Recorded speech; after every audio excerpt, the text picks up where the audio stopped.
Hi Sales Network, my name is Ethan Mitchell, I'm 25 years old and part of the New Zealand Olympic cycling team.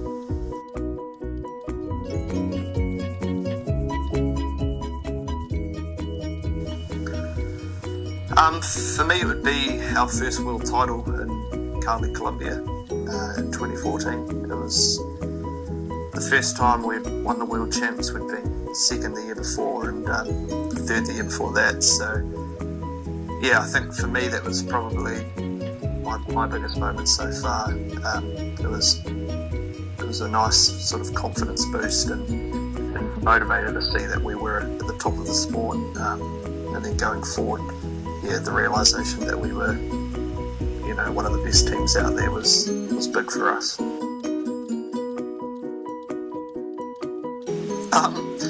I don't think there's necessarily pressure in me being one of the best starters in the world. I think the team sprint races won and lost in tenths of a second.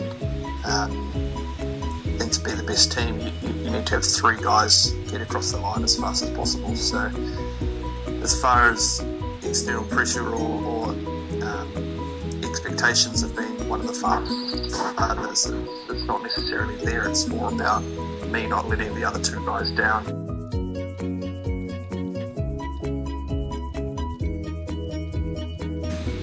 Well, I think for us, Sam and Eddie are both my best mates, and I'm privileged enough to go to training and share the same common goal with two guys who I get along with so well. For the last 5-6 years, everything's been about Olympic gold in Rio, and we turn up to training every day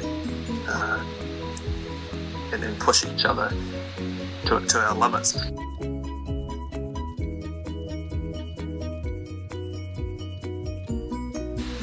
I think for us, it's more of a confidence thing, and proving to ourselves that what we're doing is working, and that the way we're training is working. I think there's I don't think we've got any advantage over any other team with an experience or anything like that. Again, the races are won and lost in tenths of a second, so it comes down to who can execute on the day. And for us, it's just reassured us that what we're doing, how hard we're training, and the way that we're doing stuff is working.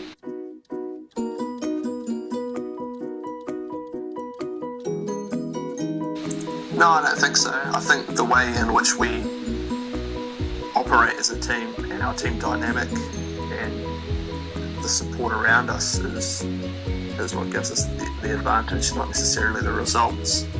I think maybe there's a little bit of a target on our back, as with anything. The world-leading team is always going to have a target on their back to be taken down, and that's just the nature of everything. I think maybe we're under the spotlight a little bit more about what we do in training or what equipment we ride or something like that, but as far as an advantage goes, we're just focusing on us. We're focusing on getting the most out of ourselves every session.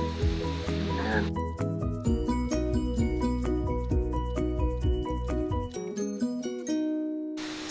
yeah, that's the thing. The teams, you have to push the limits in order to be the best team. And for us, we pushed it too far there, and then we got caught out.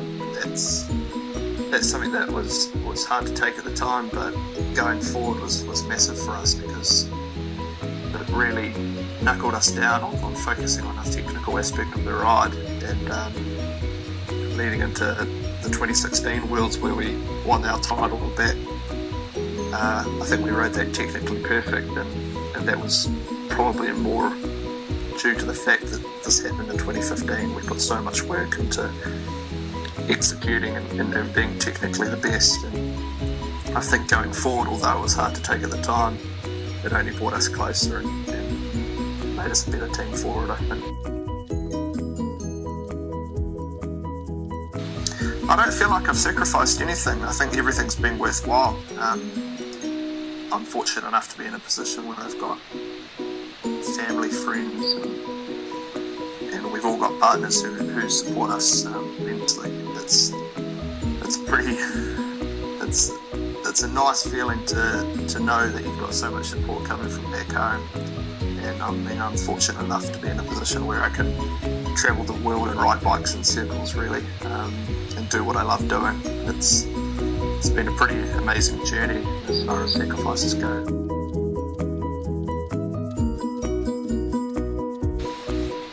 Obviously, Olympic gold in Rio has been our focus for the last 6 years. And after Rio, to be honest, we haven't really looked into too much apart from race day in Rio. It's all sort of been based around that every session, and every aspect of life really has been based around Rio Gold. And then I'm sure we'll all take breaks and reassess what the next 4-year cycle looks like with Tokyo in 2020.